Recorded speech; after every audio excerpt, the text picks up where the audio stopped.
Thanks for checking out this movie review video. This is for the 1972 giallo film The Crimes of the Black Cat, and this is my first Sergio Pastore film, and as far as I could find, I believe this is the only kind of like horror-related film that Pastore ever did. So, yeah, it'll probably be the only Sergio Pastore film I end up watching, just saying. So yeah, like I said, directed by Sergio Pastore, also written by Pastore in conjunction with Sandro Continenza, who, as a sampling of some of their writings, did Appointment for Murder, Uncle Was a Vampire, Where Are You Going All Naked? I like that one. The Iguana with the Tongue of Fire, which I have already reviewed, Seven Murders for Scotland Yard, The Legend of Blood Castle, School of Death, and The Double, which I also reviewed, and I hated The Double. That was, yeah. And then also Giovanni Simonelli, who wrote scripts for Blood and Defiance, Kiss Kiss Kill Kill, Knives of the Avenger, Every Man is My Enemy, The Killer Likes Candy, I like that title, Seven Deaths in the Cat's Eye, which I will be reviewing as my next film, next giallo film, or giallo-ish film. And A Cat in the Brain, which I've heard a lot about. A Cat in the Brain. I believe that's a Lucio Fulci film, but I haven't seen it. It's been on my list to get to at some point. I don't think it is giallo, but I will certainly be checking it out because I've heard good things. All right, this film stars Anthony Steffen, who, if you're like, if you've been watching my reviews, that might ring a bell and be like, oh, Anthony Steffen, he's been in something else. Yes, he's been in The Killer with a Thousand Eyes as well as Tropic of Cancer, which both of those I reviewed quite recently, probably within the last few months.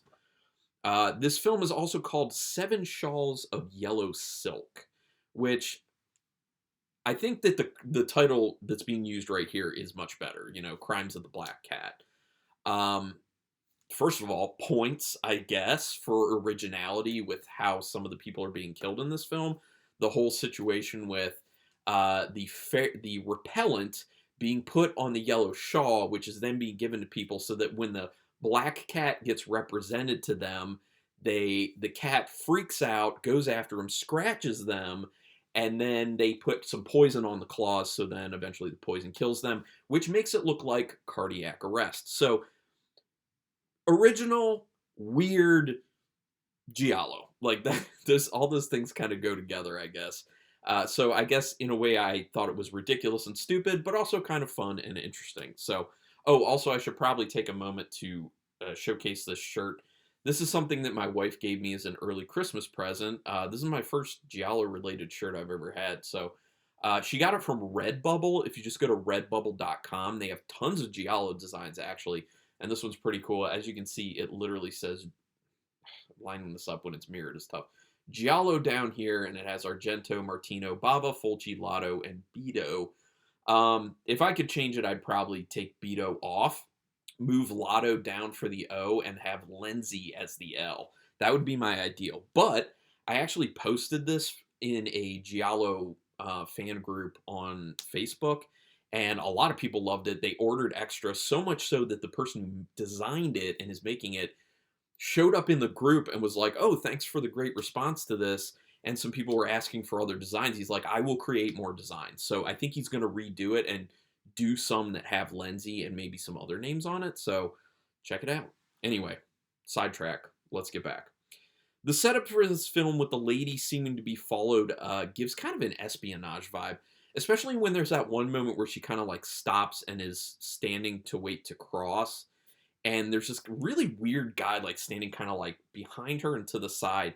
I thought he was going to have something to do with the film because he was like looking at her in a really weird, creepy way. But no, he was just like an extra. And I was like, okay, got it. But it does have kind of like an espionage feel to it. And I know some giallo films that I've seen have a little bit of like an espionage bent to them. So I was wondering if maybe it was going to go down that road. Obviously, it doesn't. Which, whatever. Either way, I would have been fine. The frantic camera work during the scene where the lady dances to loud music while Peter is trying to listen into the conversation does really kind of do a good job of mirroring Peter's frustration in that moment, which I think is what it was supposed to be doing. Here's Peter. He has very good hearing because that's a sense that is working for him since he's visually impaired, and he's really trying to listen into this weird conversation that's going on right behind him. And we find that that's with, I guess it's between Susan and I think Francois in the end is my guess.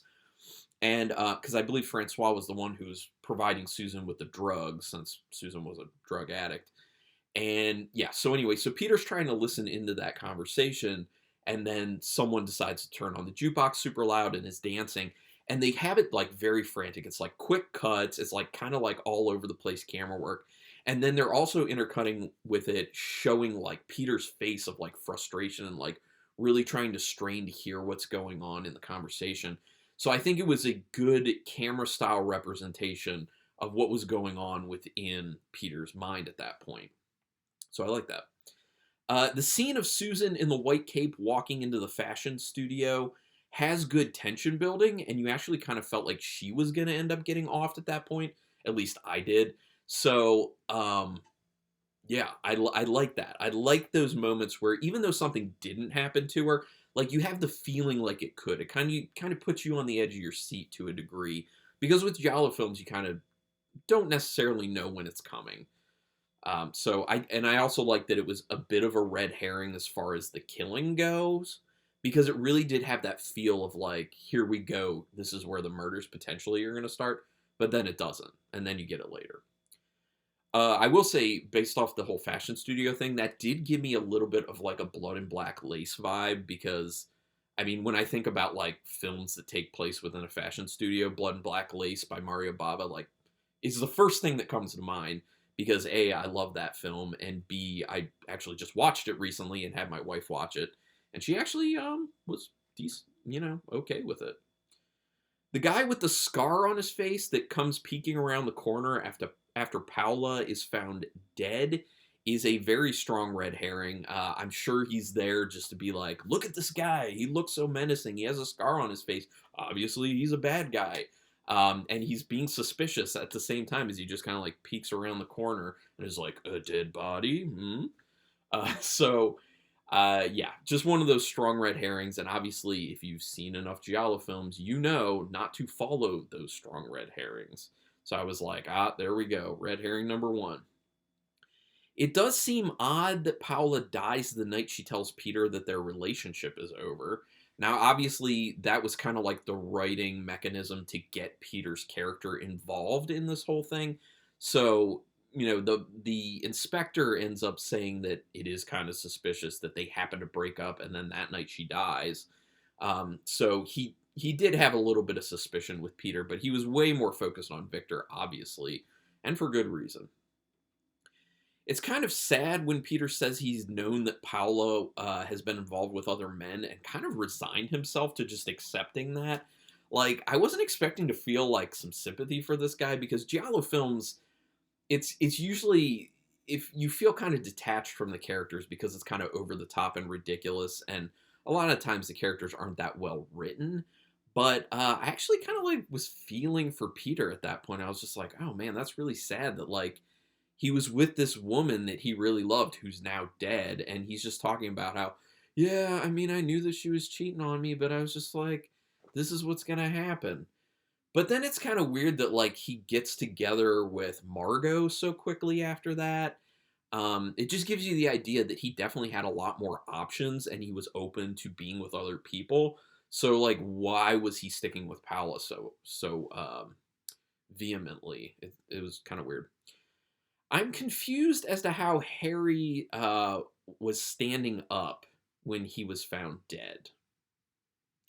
I don't understand that. When Peter kind of like accidentally bumps into his body and his like head is like under that like plastic bubble thing, and then his body like falls, he was standing up while he was dead. So I don't understand that. That doesn't make a whole lot of sense. But I will say, I really liked the yellow wall behind him, which is obviously most likely a nod to giallo, which obviously, as most of us know, giallo means yellow, and it was called giallo, meaning yellow, because of the yellow covers that a lot of these films were based off of, that were books. These like crime books that always had yellow covers, or for the most part had yellow covers. I love this line in the film. Murder is a big burden to the taxpayer. is what the inspector said. He was kind of giving this idea that, like, let's keep this simple, let's make this quick. I'm not trying to cause the taxpayer extra burden financially. Just a ridiculous line, but giallo. I mean, you obviously end up getting those in giallo films a good amount, and I'm always on the lookout for them. I always have my ears open for those gem lines like that. I like how Victor tells Francois that his affair with Paula wasn't a big deal. But in all fairness, she does kind of act like it wasn't a big deal. But then in the end, we find out that it was a big deal because the reason that Paula was dead is because Francois was jealous and upset that she had had sex with Victor because she found out, because of the photos that Harry took, that Paula set up of them having sex so that Paula and Harry could blackmail Victor. Did we all follow that? It's a kind of like this twisted web, but it makes sense. I mean, it makes for some good intrigue, how complicated that is, but, it's kind of like, also when you're going over in your head, you're just like, this is a lot. But yeah, I mean, that's what giallo does. They try and kind of twist things in knots so it's harder for people to figure out what's going on. During the flashback to the affair, note that during the flashback to the affair between Victor and Paula, note that Paula smiled when Harry was taking the picture of them. This is your clear indicator that Paula was involved with what Harry was doing, and this was intentionally a setup for the blackmail that you would end up finding out about later in the film.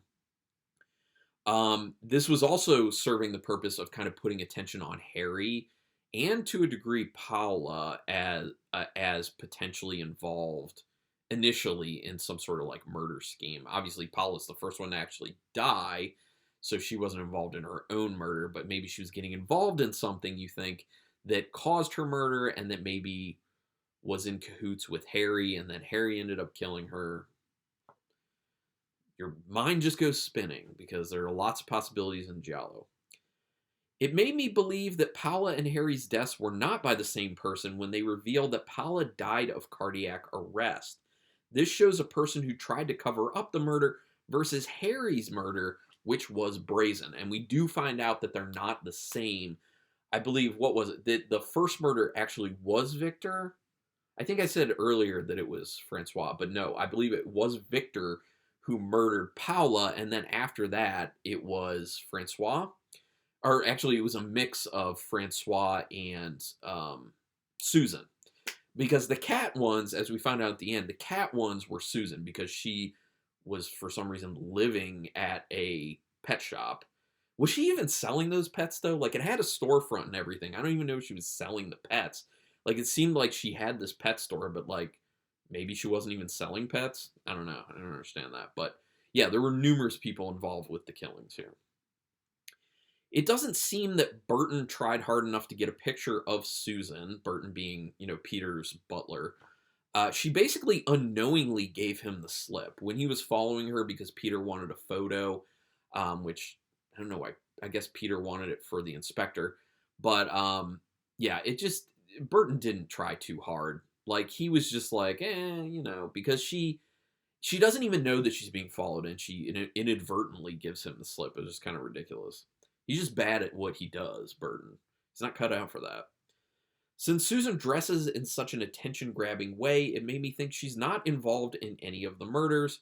Obviously, I was wrong. She ended up actually being involved in some, but she does confess, which ends up then getting her killed, obviously, in grand fashion with the whole hanging situation. Gotta love it when Margot says Paula was nice for breaking up with Peter instead of continuing to cheat on him. I particularly, cocked my head to the side during that moment. I was like, was that good of her? I don't know. Because from what Peter said before, she'd been cheating on him a lot while they were together. And not just with, Victor, but multiple people, based off what he said. So for her to just be like, I mean, I guess it's good that she broke up with you eventually. It's like, let's not give her too much credit because she was cheating on him with a lot of people for a long time. So the fact that she finally came around and was like, maybe I should cut this off, let's not give her much credit. The cat attacking Helga was very left field at this point in the film. It looked funny as well because of the glowing yellow eyes like flying at the camera. I found that like a really hilarious touch. They did it, I believe, twice. They ended up doing it, and yeah, it was something. Very funny for me, very left field, like I said. But that's that's some of the stuff that I look for in giallo, and I'm sure a lot of other people do. That's one of the things that is endearing about the genre. Francois comes at the inspector pretty hard, which I couldn't figure out if it was suspicious of her or just her being super angry that all these accusations were being thrown at Victor and she was just being super protective of Victor. Obviously, by the end, we find out she's involved with everything, so I believe it was more suspicious in retrospect than anything. But they do a decent job of keeping it kind of ambiguous as to, is she just acting strongly here or is she being suspicious? So, yeah, Susan seems pretty unhinged when she starts harassing the parrot in her pet shop for no freaking reason. I guess maybe that had something to do with the fact that she was going through drug withdrawal at that point. I don't know what the specific drug was. I don't think they ever touch on that. Was it heroin, maybe? I don't know. Yeah, because heroin was around in the 70s, I think. Was it? I don't even know. I don't really know. I don't know the history of drugs. But anyway, I believe that was supposed to show how, like, impatient she was at that point and how on edge she was because she hadn't had a fix in a while. But it's a weird scene. So a cat scares Wendy into falling in front of a train. That was wacky. Because here's the thing. Like, you're near a train, well, near train tracks. You're at a train station. And something jumps at you. Wouldn't your instinct, I mean, would your instinct just be to fall back like that? Or wouldn't your instinct to be to, dodge a way that is not falling into danger? Especially because at that point, I'm sure she was aware that there was a train coming because you can hear it. I don't know. But it was just kind of like really? Is that what happened? And then the cat goes with her too, because they find the severed head of the cat on the train tracks as well, which I was like, ooh. That may be like the most gory part, except the stabbing through the pillow. I think maybe that was the most gory. But then the cat head. Kind of a funny joke with Burton holding the basket after Margot freaks out seeing the yellow shawl at Peter's place. Especially when Peter makes the joke that, oh, wouldn't that be funny? The butler did it. Which they then kind of bring that back and start to make you think towards the end, maybe the butler did do it, and that joke wasn't so much a joke as it was a joking hint, or a joking way of the filmmakers to tell you that this is the person who did it. Because Margot gets killed in the shower when Burton just brought her to Peter's place. And the way they kind of like have a shot of his face after they get into Peter's place makes him look like he's like suspicious, like he's considering doing something vile. And then he just like disappears, and then the killing happens, and you're just like, oh, well, maybe it was the butler all along. And that joke is even funnier now because of that. But no, that ends up not being the case. Susan delays giving details to Peter on the phone when she was going to confess that she was involved in something horrible. So obviously, since she delays giving him the details, everyone knows she's going to die before she can get that information out. Because if you watch enough giallo, you know if someone doesn't get the information out immediately to the main character, they will be dead. A lot of the times it's in the situation of, I will tell you tomorrow, or meet me later, or something like that. And they definitely die at that point. This one was a little bit of a closer call. She was getting there. She was going to tell him, but she was hesitating so much that I was like, yeah, she's going to get offed before she can say anything. And she does. That's what happens. Victor coming out of the pet shop after Susan is killed seemed like a strong play at looking at him as the killer. Obviously, he does end up being super involved with it. So I kind of would have liked if they didn't show that. If maybe, they just left it a mystery that she was just hanging there, and maybe some people say, probably the inspector, be like, well, obviously it looks like she hung herself. And then Peter would basically be like, I was on the phone with her, she did not hang herself, blah, blah, blah. But anyway, just my thoughts. Why didn't Victor just push Peter if he wanted him to fall to his death?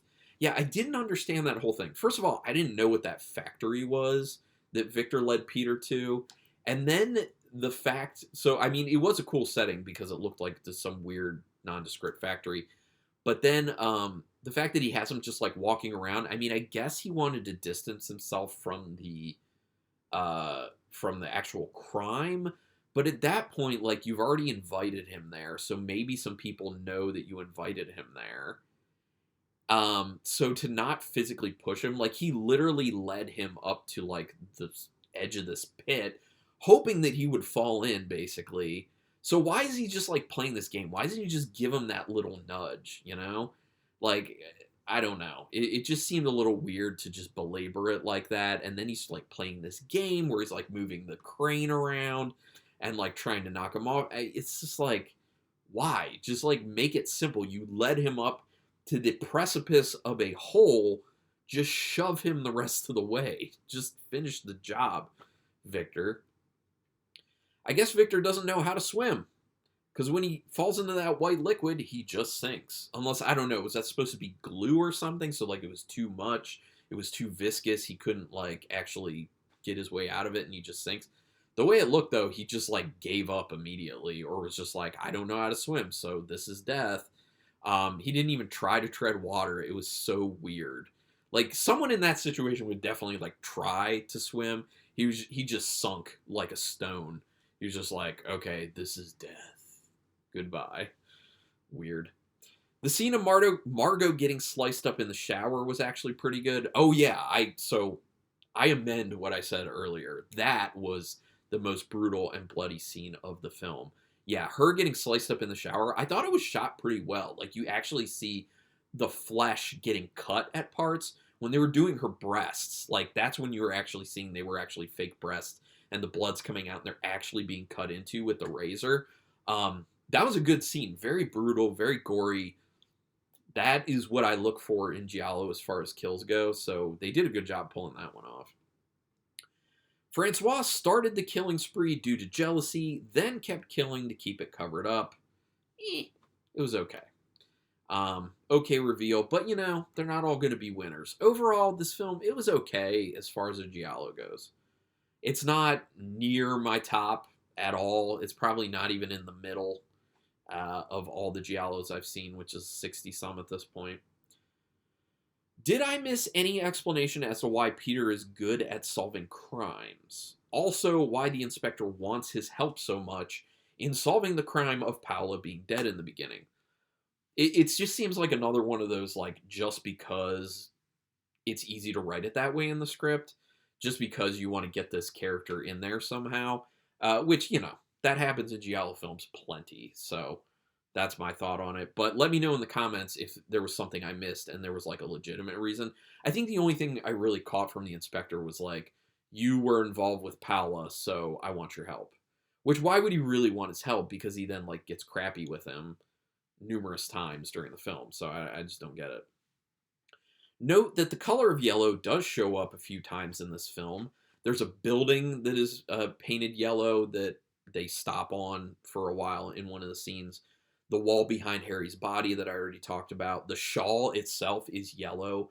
And also the cat's eyes are yellow. So a lot of yellow showing up, which makes me think about the film The Case of the Bloody Iris, because that's another one where yellow is very well featured and is obviously the nod to the origins of giallo and the color yellow. So I like seeing those things in giallo. I like it. What I don't like is when I don't see a bottle of J&B, and there wasn't a single bottle of J&B shown in this film, so that is a strike against.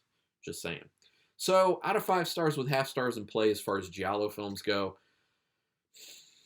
I feel kind of conflicted about it. I'm going to give it a 2.5. It was between 2 stars and 2.5 stars, but I'll bump it to the 2.5 because of the originality to it and that shower kill scene. That'll get me up there. Plus the directing was decent. The acting was fine, so okay. So 2.5. But I'd love to know your thoughts on this film. Go ahead and put it down in the comments. Or if you just want to talk about giallo in general, we can do that as well. Do me a quick favor, though. Hit subscribe if you haven't already. If you have, you're the best. I appreciate that. If you haven't, that's your way to repay me. I don't make money doing this or anything, so if you can repay me for all the time that I put into this channel by just subscribing and also hitting the notification bell so you can watch videos when they go up and help out my view count, I would appreciate that very much. It is quick, painless, and costs you nothing. So that is awesome. Anyway, regardless, I really do thank you for taking your time to watch this video. And until next time, keep it brutal.